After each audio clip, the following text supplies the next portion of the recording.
Today bibiliin ko ang buong menu sa Jollibee. Mapamanok, spaghetti, burger, fries, at marami pang iba.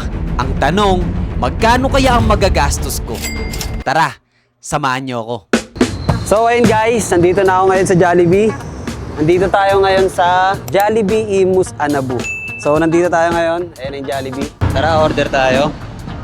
Orderin natin lahat ng menu nila. Let's go. Umorder na nga ako sa cashier, pero nung marinig ng cashier na o-orderin ko ang buong menu, pinakausap sa akin yung manager nila para ilista muna lahat-lahat ng mga o-orderin ko para madali na lang pag in-order siya. If ever na orderin ko yung lahat ng menu, Burger po ba muna? mas okay po siguro. Sige, burger mo. So, yung burger natin, sir, ilan? Yung pinakamahal po ma'am, itong champ, yung 263. Pwede po ba lahat yan? Nuggets. May 4 piece kami, 6 piece kasi. Yung 6 pieces na lang. Ito po ma'am, yung sandwich, itong pangalawa, may mga drinks po ba siya? Wala. Yung sa bucket na lang po. 4 pieces lang po.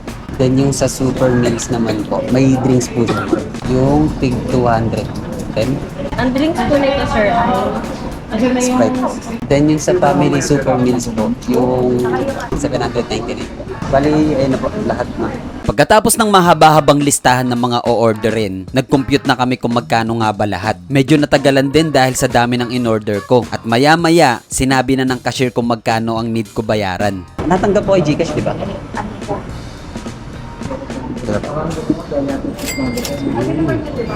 After ko bayaran, pinahintay na lang nila sa akin. At ang isa sa pinaka-the best dito, pinayagan nila ako pumesto sa party room nila. So ayun guys, alam nyo ba na pinayagan ako ng Jollibee store na mag-vlog dito sa store nila? Kasi nagtanong ako, kasi syempre may guard sila. So nagtanong ako kung pwede bang mag-vlog or mag-video-video dito. Pinayagan ako. Tingnan nyo naman, ako lang mag-isa dito. Tapos dito natin lalagay yung mga pagkain. So ayun, isa lang masasabi ko. Salamat Jollibee. So ayun guys, ikutin muna natin tong lugar na to. Kasi tayo lang nandito eh. Para akong may birthday na ito. Pero walang invited.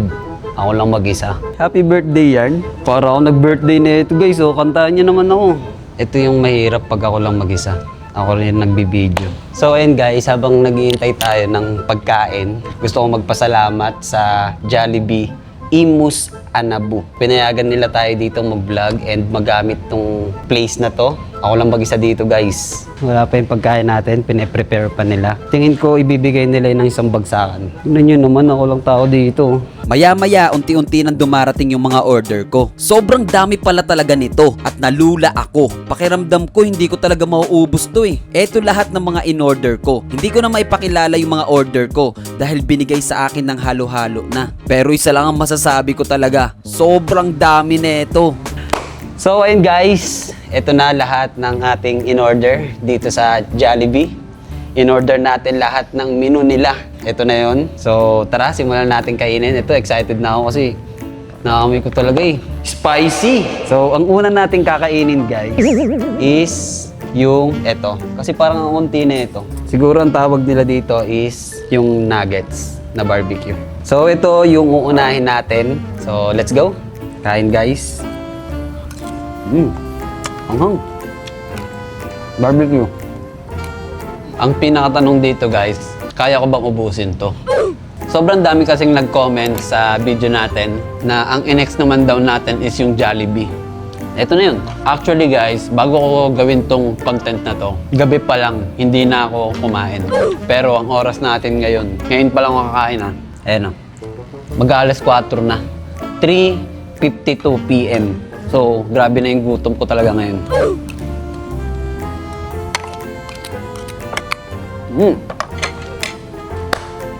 Guys, ubos na. So, ang next naman natin ngayon, etong super meal nila guys. Ayan ang super meal nila. Meron sila ditong spaghetti, yung chicken, and kanin. Then, meron silang burger steak. Grabe, ang dami pala na itong chicken. Maubos ko kaya ito.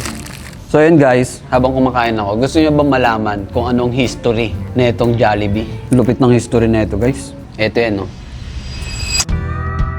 Noong 1975, isang simpleng tindahan lang ito ng ice cream sa Cubao, Quezon City. At ang may-ari nito ay si Sir Tony Tan Kakchong, anak ng isang Chinese Pilipino. Ang unang pangalan ng Jollibee dati ay Magnolia Ice Cream House. Tama, ice cream ang kauna-unahang tinda nila. Hindi agad Jollibee ang naipangalan dito, kundi Jollibee. Pero katagalan, naisip ng owner na palitan ito hanggang sa naging Jollibee na ito. At meron na silang 1,716 branches around the world. Pumapangalawa ang Vietnam na may 200 branches. At alam nyo ba, ang kauna-unahang branch nila ay matatagpuan sa Ronquillo Street, Santa Cruz, Manila. At alam nyo ba ang halaga ng Jollibee ngayon? Mahigit $4.30 billion.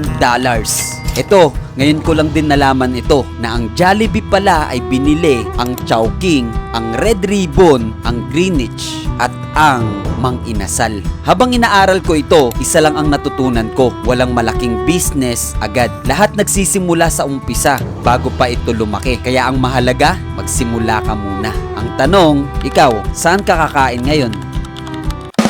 Spaghetti guys, spaghetti.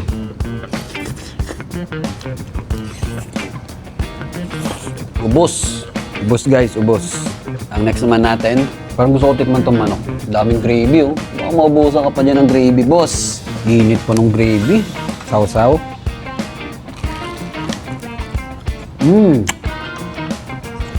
Ang sarap. Init. Okay guys, next naman natin, itong hotdog. The best. So ayun guys, may iba't ibang klase tayo ng burger. Ayan, kung nakikita nyo yan.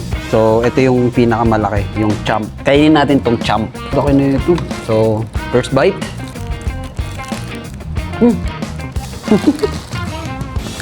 May kamatis.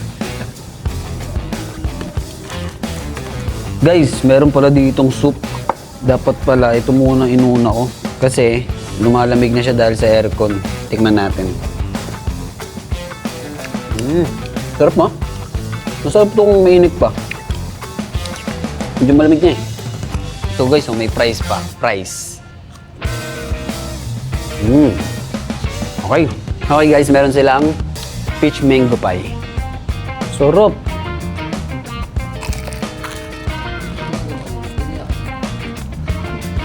Sarap. Okay guys, meron din sila ditong chicken nuggets. Maliit lang. Tikman natin. Yung sarap na ito. First time kong makakain na ito dito sa Jollibee. Sarap. Guys, meron pa sila ditong tuna pie. Buksan natin. Yun oh. Comment down below ano pa yung next nating pupuntahang store. Sa bahay ko na lang kainin. Guys, sa bahay ko na lang kainin to guys. Hindi ko na kaya. May palabok po. Nabusog agad ako. Hindi dapat ganito. So, kung gusto mong makasama sa mga ganitong content, kasi hindi ko talaga guys kaya ubusin lahat ng pagbibiliin ko yung buong menu ng isang store or ng isang fast food. Hindi ko kaya. Promise. So, kung gusto mong makasama sa mga ganitong content at gusto mo akong tulungan ubusin tong mga to, comment down below sa YouTube channel ko. Siyempre, mag-subscribe ka na rin kasi susubukan nating abutin yung 100k subscribers ngayong 2026. So, comment down below. Mamimili ako dyan. Ang malupit, pupuntahan pa kita kung taga saan ka. Ako pa dadayo sa lugar nyo. Unti pa lang yung nauubos ko, pero grabe, hindi ko na talaga kaya. Promise. So, take out na natin to. Take out to guys, hindi ko kaya. Guys, 2,913. Hindi ko lang kung kita nyo. 2,913. Wow!